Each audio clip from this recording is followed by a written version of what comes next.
Hello साथियों, स्वागत है आप सभी का आपके अपने यूट्यूब चैनल पर। तो कैसे हो आप सब? आई होप आप सभी अच्छे होंगे और आपकी तैयारी भी काफ़ी बेहतर चल रही होगी। आज की ये क्लास है बीएड सेकंड ईयर की, जिसमें आज हम करेंगे पेपर फर्स्ट में केंद्र, राज्य और स्थानीय स्तर पर शैक्षिक प्रशासन के कार्य को। तो ये टॉपिक एग्ज़ाम में आ सकता है, इसलिए हम इसे अच्छे से काफ़ी डिटेल से कवर करेंगे। आप लोग वीडियो को पूरा देखिएगा। और नीचे जो आप एक टॉपिक देख पा रहे हैं, मुखाध्यापक के गुण, ये आज का टॉपिक नहीं है, गलती से प्रिंट हो गया है।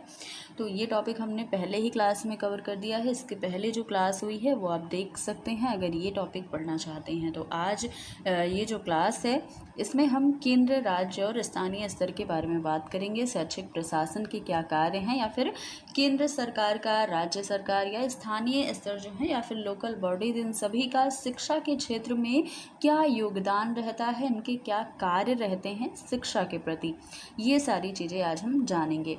देखिए, कल आपको कोई भी क्लास नहीं मिल पाई थी। इसका एक रीज़न था कि स्वास्थ्य ठीक नहीं था, इसी की वजह से आपको कोई क्लास नहीं मिली थी। लेकिन अब से कंटिन्यू क्लास मिलेगी आपको, क्योंकि अब एग्ज़ाम ज़्यादा टाइम नहीं है आपके पास एग्ज़ाम के लिए। तो जल्दी से सारी चीज़ों का, सारे टॉपिक का रिवीजन हम करते रहेंगे। तो चलिए देखते हैं कि शिक्षा प्रशासन जो है वो विभिन्न स्तर पर किस प्रकार से कार्य करता है। शैक्षिक प्रशासन को या फिर एजुकेशनल एडमिनिस्ट्रेशन को 3 स्तर पर शिक्षा के प्रशासन से संबंध रखना पड़ता है। और ये कितने स्तर हैं? 3 स्तर हैं।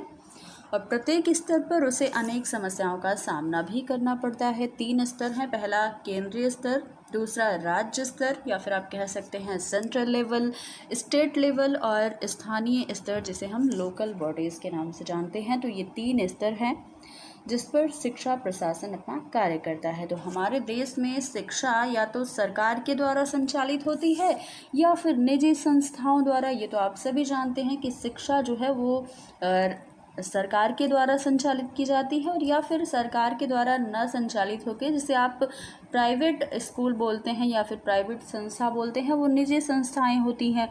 तो कुछ विद्यालय स्थानीय संस्थाओं के द्वारा भी स्थापित किए जाते हैं। प्रत्येक संस्था, चाहे वो सरकार द्वारा संचालित हो या फिर निजी संस्थाएं हों, वो संचालित तो होती हैं, लेकिन उनका भी प्रशासन जो है वो 2 प्रकार से चलता है। कौन कौन सा? पहला है बाह्य प्रशासन, दूसरा है आंतरिक प्रशासन। चाहे वो सरकार उसमें योगदान दे रहा हो, सरकार की तरफ से हो, या फिर वो निजी संस्था ही क्यों ना हो, 2 प्रशासन उसमें कार्य करते हैं।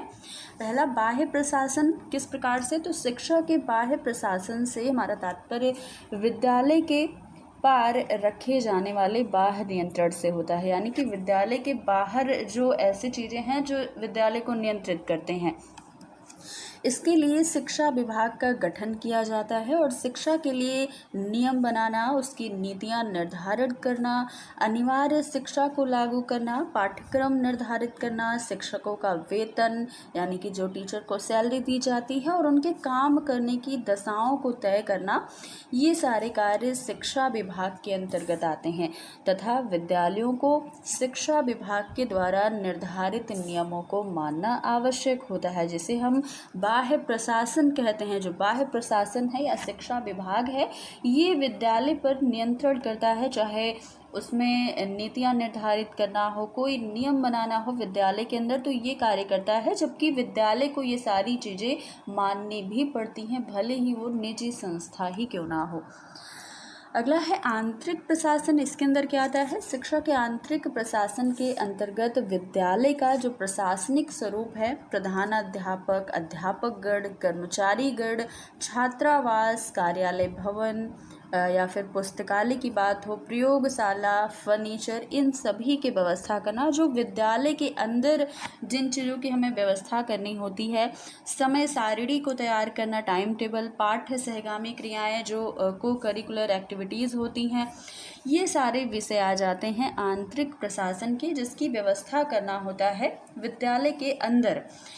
आंतरिक प्रशासन का मुख्य अधिकारी कौन माना जाता है? तो प्रधानाध्यापक होता है, जो अपने सहयोगी अध्यापकों और कर्मचारियों की सहायता से आंतरिक प्रशासन को संभालता है। तो ये कार्य प्रधानाध्यापक का होता है कि विद्यालय के अंदर कैसी व्यवस्था है उसको सही करना, छात्रावास की व्यवस्था करना, विद्यालय के अंदर कोई आप कह लीजिए समय सारिणी कैसी है, कैसी सारी चीज़ें चलेंगी, प्लानिंग क्या है, तो वो सारे कार्य जो हैं वो प्रधानाध्यापक संभालता है, जिसे हम आंतरिक प्रशासन कहते हैं। और आंतरिक प्रशासन का मतलब क्या है कि विद्यालय के अंदर जो कार्य करने होते हैं वह कार्य जो प्रधानाध्यापक के द्वारा किए जाते हैं उसे हम आंतरिक प्रशासन बोलते हैं। तो ये दो प्रशासन पर विद्यालय चलते हैं, चाहे वो निजी संस्था हो, निजी विद्यालय हो, प्राइवेट हो या फिर गवर्नमेंट कॉलेज हो। तो ये दो प्रशासन कार्य करते हैं। अब देखेंगे केंद्रीय स्तर पर शैक्षिक प्रशासन के क्या कार्य होते हैं, केंद्र सरकार किस प्रकार से शिक्षा में सहायता करता है। तो केंद्रीय स्तर पर कुछ कार्य होते हैं, जैसे कि योजना बनाना तथा शिक्षा की नीतियां निर्धारित करना, ये कार्य केंद्र स्तर पर होता है। बजट बनाना, विद्यालय का बजट शैक्षिक प्रशासन शिक्षा का बजट तैयार करता है तथा वित्तीय अनुदान जो पूरे देश की शिक्षा के लिए उपलब्ध हो सकता है उसका अवलोकन करता है। केंद्र स्तर पर जो भी नीतियां निर्धारित की जाती हैं, जो भी बजट बनाए जाते हैं, वो सभी विद्यालय के लिए बनाए जाते हैं, क्योंकि सेंट्रल लेवल पर देखिए कार्य हो रहा है। केंद्र सरकार जो भी कार्य करती है वो सभी विद्यालय के लिए करती है, सभी संस्थाओं के लिए करती है, जो भी गवर्नमेंट है। तो ये सारे कार्य होते हैं। विभिन्न राज्यों के बीच शिक्षा की नीतियों और कार्यक्रमों में समन्वय को स्थापित करना होता है। शिक्षा के लिए केंद्र सरकारों को सहायता देता है तथा उनका पथ प्रदर्शन भी करता है। केंद्र सरकार क्या करती है कि राज्य सरकारों को शिक्षा के लिए जो भी सहायता होती है वो सहायता करता है, चाहे आर्थिक सहायता हो या फिर कोई भी सहायता हो शिक्षा से संबंधित, वह सहायता राज्य सरकार को करता है और साथ ही उसका पथ प्रदर्शन भी करता है, उसे मार्ग भी दिखाता है। पूरे देश के स्तर पर विभिन्न व्यवसायों में कितनी मानवीय शक्ति की आवश्यकता है, इसका मूल्यांकन करना तथा उसके प्रशिक्षण की भी योजना बनाना, ये सारे कार्य केंद्र स्तर पर होते हैं शिक्षा के क्षेत्र में। अगला है राज्य स्तर पर। देखिएगा तो राज्य स्तर पर जो है वो शिक्षा का विभाग शिक्षा की योजनाएं निर्धारित और कार्यक्रम बनाता है तथा दूसरी ओर शिक्षा निदेशालय इन नीतियों को व्यवहारिक रूप प्रदान करता है। जो भी योजनाएं बनाने का कार्य है वो शिक्षा विभाग करता है, राज्य का शिक्षा विभाग, तथा ये कार्य जो नीतियां उसने बना दी, शिक्षा विभाग ने जो योजनाएं बना दी, प्लानिंग कर दी, उन प्लानिंग का जो मतलब कार्यान्वयन करना है या फिर उस कार्य को आगे बढ़ाना है, तो ये कार्य किसका होता है, शिक्षा निदेशालय का होता है। राज्य स्तर पर शिक्षा विभाग का सबसे बड़ा अधिकारी शिक्षा मंत्री होता है, तो ये भी आपको अच्छे से ध्यान रखना है। राज्य स्तर पर शिक्षा मंत्री सबसे बड़ा अधिकारी माना जाता है शिक्षा विभाग का, तथा उसकी सहायता के लिए उप मंत्री भी होता है। शिक्षा संबंधी सभी नीतियों का निर्धारण और निर्णय सचिवालय में किया जाता है, जो भी निर्णय होते हैं, जिसका प्रमुख अधिकारी शिक्षा सचिव माना जाता है।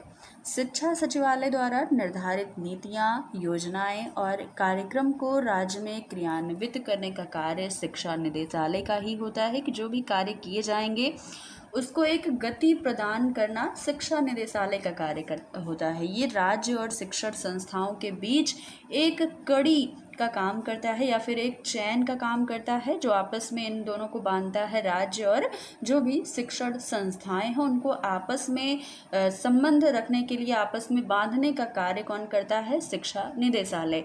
शिक्षा निदेशालय का प्रमुख अधिकारी शिक्षा निदेशक होता है, जो शासन की नीतियों को अमल में लाता है या फिर शासन की जो नीतियां हैं, जो भी कार्यक्रम हैं, उन्हें अमल में लाता है या फिर उन्हें गति प्रदान करता है। तो ये राज्य स्तर पर कुछ कार्य हैं शिक्षा के प्रति, ये आपने देख लिया। अब आगे है स्थानीय स्तर पर। स्थानीय स्तर पर अधिकतर प्राइमरी शिक्षा का ही प्रशासन होता है। कहीं कहीं पर माध्यमिक और कॉलेज स्तर के लिए भी विद्यालय भी स्थानीय संस्थाओं के द्वारा चलाए जाते हैं, लेकिन अधिकतर जो है वो प्राइमरी शिक्षा पर ही स्थानीय स्तर कार्य करता है। निजी संस्थाओं के द्वारा जिन विद्यालयों का संचालन किया जाता है वो दो प्रकार के होते हैं, जैसे कि पहला वे विद्यालय जिन्हें शासन अनुदान के रूप में आर्थिक सहायता देता है, जो शासन सहायता देता है आर्थिक। द्वितीय वे हैं जिन्हें शासन की किसी भी प्रकार की आर्थिक सहायता नहीं मिलती। तो ये दो प्रकार के निजी संस्थाएं होती हैं, जिनमें एक ऐसा होता है जिनको सरकार की तरफ से आर्थिक सहायता मिलती है, और दूसरा वो है जिसे कोई भी सहायता सरकार की ओर से नहीं दी जाती। तो ये स्थानीय स्तर पर शैक्षिक प्रशासन का कार्य है। अधिकतर ये प्राइमरी शिक्षा पर ही लागू किया जाता है। तो ये 3 स्तर हैं जो आपने यहाँ पर देखें। तो आज की ये हमारी जो क्लास है वो आपको कैसी लगी ज़रूर बताइएगा। ये टॉपिक एग्ज़ाम में पूछा भी गया है कई बार, और इस बार भी आ सकता है। तो आप ये जो टॉपिक है ये काफ़ी डिटेल से आप पढ़कर जाइएगा। हो सकता है लॉन्ग में पूछ दिया जाए, तो ये अच्छे से पढ़कर जाइएगा। तो क्लास आपको अच्छी लगी तो लाइक शेयर कर दीजिएगा। चैनल को अब तक सब्सक्राइब नहीं किया है तो वो भी कर लीजिएगा। फिर मिलेंगे अगली क्लास में कुछ नए टॉपिक के साथ। स्वास्थ्य अच्छा रहा तो आपको लगातार क्लास मिलती रहेंगी। फिर मिलेंगे अगली क्लास में, तब तक के लिए धन्यवाद।